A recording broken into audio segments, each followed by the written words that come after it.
நபிகளாரின் மீது இட்டுக்கட்டப்பட்ட ஒரு முக்கியமான ஹதீஸ். இந்த நபிகளாரின் மீது இட்டுக்கட்டப்பட்ட ஒரு முக்கியமான ஹதீஸ். இந்த நபியே, உம்மை படைக்காவிட்டால் இந்த அண்டாசாரம், வானம், பூமி, இந்த படைப்பினங்கள் எதையும் நான் படைத்திருக்க மாட்டேன் என்று அல்லாஹு தஆலா நபியை பார்த்து சொன்னான் என்று ஒரு செய்தி. ஒரு இட்டுக்கட்டப்பட்ட செய்தி, ஒரு இட்டுக்கட்டப்பட்ட செய்தி. அது வேற அறிவிப்பில் ஆதம் அலைஹிஸ்ஸலாம் அவர்களை நோக்கி அல்லாஹ் சொன்னான். என்ன சொன்னானா? அந்த முஹம்மத் இல்லை என்றால் ஸல்லல்லாஹு அலைஹி வஸல்லம், உன்னையே நான் படைத்திருக்க மாட்டேன் என்று அல்லாஹ் சொன்னான் என்று ஒரு செய்தி. இந்த செய்தி எங்கே வருகிறது? இமாம் ஹாக்கிம் ரஹ்மத்துல்லாஹினுடைய முஸ்தத்ரக் என்ற கிரந்தத்தில் வருகிறது. ஒரு இட்டுக்கட்டப்பட்ட செய்தி, ஒரு இட்டுக்கட்டப்பட்ட செய்தி. நபி ஸல்லல்லாஹு அலைஹி வஸல்லம் அவர்களை புகழ வேண்டும் என்பதற்காக அந்த நம்பகமற்ற ஆதாரமற்ற ஹதீஸை சொல்லி ரசூலுல்லாஹ்வை புகழ்வார்கள். நபி ஸல்லல்லாஹு அலைஹி வஸல்லம் அவர்களை புகழ வேண்டும் என்பதற்காக அந்த நம்பகமற்ற ஆதாரமற்ற ஹதீஸை சொல்லி ரசூலுல்லாஹ்வை புகழ்வார்கள்.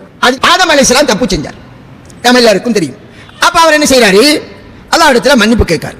முஹம்மது நபியினுடைய பொருட்டானுடன் கேட்கிறேன், என்னுடைய பாவத்தை நீ மன்னித்திடணும். அப்ப அல்லாஹ்விடம் கேட்டானாம், நான் இன்னும் அவரை படைக்கவே இல்லை, அதற்குள் எப்படி அவரை அறிந்தாய் என்று அல்லாஹ் கேட்கிறான். அப்ப அவர் சொன்னார், எனது இரட்சகனே, என்னை உனது கையினால் நீ படைத்து உன்னுடைய உயிரில் இருந்தும் என்னிலே ஊதிய போது நான் தலையை தூக்கி பார்த்தேன். அப்போது அரசினுடைய கால்களிலே நான் எழுதப்பட்டிருந்ததை கண்டேன். லா இலாஹ இல்லல்லாஹ் முஹம்மதுர் ரசூலுல்லாஹ் என்று எழுதப்பட்டதை கண்டேன்.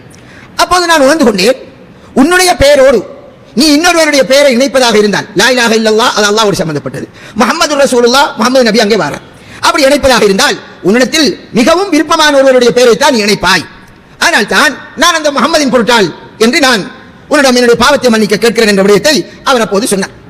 அப்ப அல்லாஹ் சொன்னாராம், யாரும் நீ உண்மை சொன்னாய், அவர் நான் என்னிடத்தில் படைப்பினத்தில் மிக சிறந்தவன், அவருடைய பொருட்டால் என்னிடம் துஆ கேளு, நான் உன்னை மன்னித்து விடுவேன், மன்னித்து விட்டேன். அந்த முஹம்மது இல்லை என்றால் உன்னை நான் படைத்திருக்கவே மாட்டேன் என்று அல்லாஹ் சொன்னானாம். அப்ப என்னது? யார் முதலாவது படைக்கப்பட்டது? மனுஷனா? ஆதம் அலைஹிஸ்ஸலாம். இப்ப அல்லாஹ் என்ன சொல்கிறானாம்? முஹம்மது என்கிறவர் இல்லை என்றால் நான் உன்னையே படைத்திருக்க மாட்டேன். அதுதான் வேறு சில அறிவிப்புகளில் முஹம்மது லவ்லாக்கு அல்லாஹ் முஹம்மதை பார்த்து சொன்னானாம், உன்னை படைக்கவில்லை என்றால் இந்த அண்டாசாரத்தையே படைத்திருக்க மாட்டேன், அப்படின்னு உனக்காகத்தான் எல்லாவற்றையும் படைத்தது, அரிசி குருசி லஹு கலம் அது இது எல்லாம் வரப்போகுது. இப்ப ஏசாவுலே இந்த முஹம்மது நபி ஸல்லல்லாஹு அலைஹி வஸல்லம் அவர்களை படைக்கவில்லை என்றால் அல்லாஹ் இந்த அண்டாசாரத்தையே படைத்திருக்க மாட்டான் என்கிற செய்தி ஒரு இட்டுக்கட்டப்பட்ட செய்தி, ஒரு இட்டுக்கட்டப்பட்ட செய்தி.